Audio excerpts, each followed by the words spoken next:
যাদবপুর কাণ্ডে পুলিশের সক্রিয়তা ও নিষ্ক্রিয়তার অভিযোগ এফআইআর কার তার উপর ভিত্তি করে হাইকোর্টে যাদবপুর কাণ্ডে একাধিক মামলা। তবে এই মামলায় বিচারপতি তীর্থঙ্কর ঘোষের প্রশ্নের মুখে রাজ্যের ইন্টেলিজেন্স। বিচারপতির প্রশ্ন, যে জায়গায় ঘটেছে অর্থাৎ সেখানে যে একজন মন্ত্রী যাচ্ছেন ক্যাবিনেট মিনিস্টার, সে সম্পর্কে ইন্টেলিজেন্স কি করছিল? ইন্টেলিজেন্স কি ফেলিওর, নাকি ইন্টেলিজেন্সের কাছে খবর ছিল এই ধরনের অশান্তি হতে পারে? যদি সেটা থেকে থাকে তাহলে সেটা কি ক্যাবিনেট মিনিস্টারকে জানানো হয়েছিল? যদি ক্যাবিনেট মিনিস্টারকে জানানো হয় তাহলে কি সেটা ওভারলুক করেছিলেন ক্যাবিনেট মিনিস্টার? এই সংক্রান্ত সমস্ত তথ্য আদালতকে জানাবে রাজ্য। আগামী 12 তারিখ এই মামলার পরবর্তী শুনানির দিন, সেই দিনই রাজ্যের কাছে রিপোর্ট তলব করেছে কলকাতা হাইকোর্ট। মামলার শুনানিতে পুলিশের ভূমিকা নিয়ে ক্ষোভ প্রকাশে বিচারপতির গলায় শোনা গিয়েছে রাজ্যের বাংলাদেশ হওয়ার প্রসঙ্গত মামলার শুনানিতে যাদবপুরের ছাত্রছাত্রীদের তরফের আইনজীবী বিকাশ রঞ্জন ভট্টাচার্য জানান, যাদবপুরের ঘটনায় 1 মার্চ পুলিশ প্রথম এফআইআর দায়ের করে স্বতঃপ্রণোদিতভাবে। তাতে বলা হয়েছে ছাত্রদের বিক্ষোভের কথা, কিন্তু সেখানে ছাত্রদের ওপর হওয়া অত্যাচারের কথার উল্লেখ নেই। বিচারপতি রাজ্যের কাছে জানতে চান, ইমেল করে কমপ্লেনের পরেও কেন অভিযোগ নেওয়া হয়নি? কিন্তু রাজ্যের অ্যাডভোকেট জেনারেল কিশোর দত্ত জানান, অভিযোগ নেওয়া হয়েছে। বিচারপতি ক্ষুব্ধ হয়ে মন্তব্য করেন, এগুলো সব ওয়ান সাইডেড ভার্সন, কিন্তু কাউন্টার ভার্সন কোথায়? ইন্দ্রানুজের অভিযোগই বা নেওয়া হয়নি কেন? আবারও পুলিশ যে বিশ্ববিদ্যালয়ের অনুমতি ছাড়া ভিতরে ঢুকতে পারে না, আদালতে কিশোর দত্ত সেই যুক্তি খাড়া করলে বিচারপতি মন্তব্য করেন, এই যুক্তি খুবই দুর্বল। রাজ্যকে বিচারপতি ঘোষ মনে করিয়ে দেন, রাজ্যের ব্যবহার হওয়া উচিত অভিভাবকের মতন, একপাক্ষিক হওয়ার কোনো জায়গায় রাজ্যের নেই। রাজ্যের ইন্টেলিজেন্স নিয়েও বুধবার প্রশ্ন তোলেন একই সঙ্গে। ক্ষোভ প্রকাশ করেন প্রধান বিচারপতি।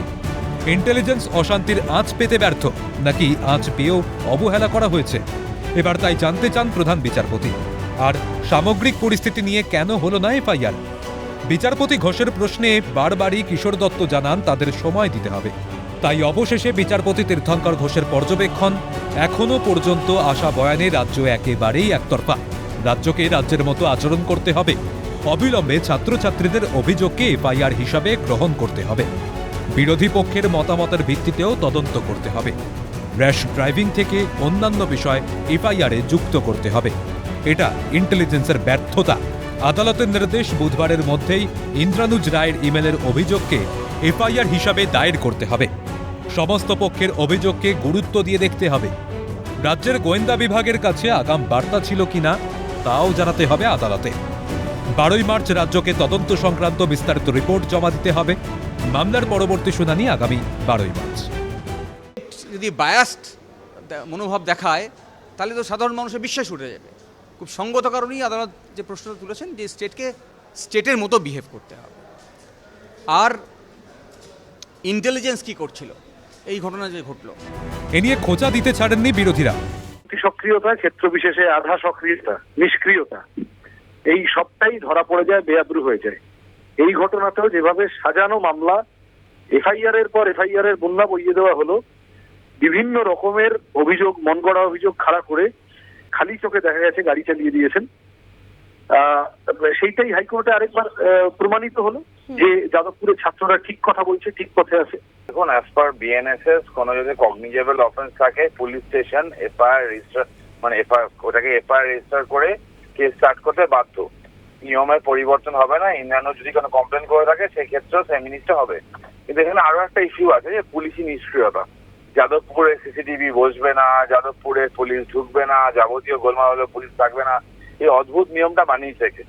যে ইন্টেলিজেন্স যদি ফেলিওর হয়, পুলিশের যে ভূমিকা সেটা যদি এই ধরনের হয়, তাহলে পাশের দেশ হতে খুব একটা অসুবিধে হবে না।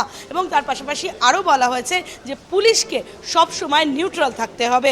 অর্থাৎ যে অভিযোগগুলো দায়ের হয়েছে সেগুলো সবটাই পুলিশ কেন্দ্রিক, কিন্তু ছাত্রদের কেন্দ্রিক যে অভিযোগ দায়ের হয়েছিল সেগুলো এফআইআর হিসেবে কেন ট্রিট করা হলো না, প্রশ্ন তুলেছেন বিচারপতি। ক্যামেরায় লিসান লোদের সাথে অভিরূপা হাজরা, ক্যালকাটা নিউজ।